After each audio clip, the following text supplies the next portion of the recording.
इस औरत को गोली लगी, लेकिन उसी पल वक्त जैसे थम गया। वो समझ ही नहीं पाई कि क्या हो रहा है। तभी उसके सामने टोपी पहने एक आदमी दिखाई दिया। उसने कहा कि वो मौत है। उसने औरत को बताया कि उसके पास जिंदा रहने के सिर्फ 15 सेकंड बचे हैं। इन 15 सेकंड में वो जब चाहे घड़ी को स्टार्ट और पॉज कर सकती है, लेकिन 15 सेकंड पूरे होते ही उसकी मौत तय है। औरत तुरंत समझ गई कि ये एक हाई स्टेक गेम है। सिर्फ 15 सेकंड में वो या तो किलर का चेहरा देख सकती है, या उसके बारे में कोई सबूत छोड़ सकती है, या फिर किलर को अपने साथ ही खत्म कर सकती है। थोड़ी देर बाद औरत ने घड़ी को स्टार्ट करने का फैसला किया।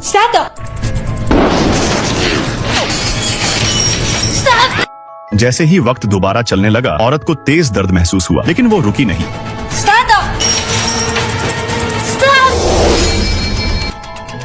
इस बार वो घूम पाई और उसने किलर का चेहरा देख लिया, लेकिन वो चौंक गई क्योंकि उसे मारने वाली लड़की उसके ही एक मरीज की बेटी थी। कुछ समय पहले उस लड़की की माँ बीमार पड़ी थी और वो औरत उसकी फार्मासिस्ट थी, लेकिन बाद में लड़की की माँ ने दवाइयाँ खाकर खुदकुशी कर ली थी। औरत को लगा कि लड़की ने गलती से उसे ही कातिल समझ लिया होगा, लेकिन औरत जानती थी कि इस वक्त वो खुद को समझा नहीं सकती। टेबल पर रखी चीजों को देखते हुए औरत ने बचे हुए वक्त का सही इस्तेमाल करने का फैसला किया।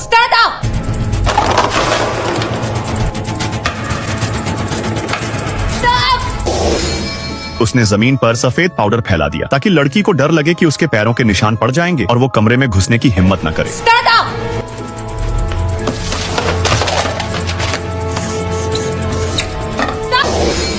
उसने टेबल पर लड़की का नाम लिखा, वो भी बहुत बड़ा।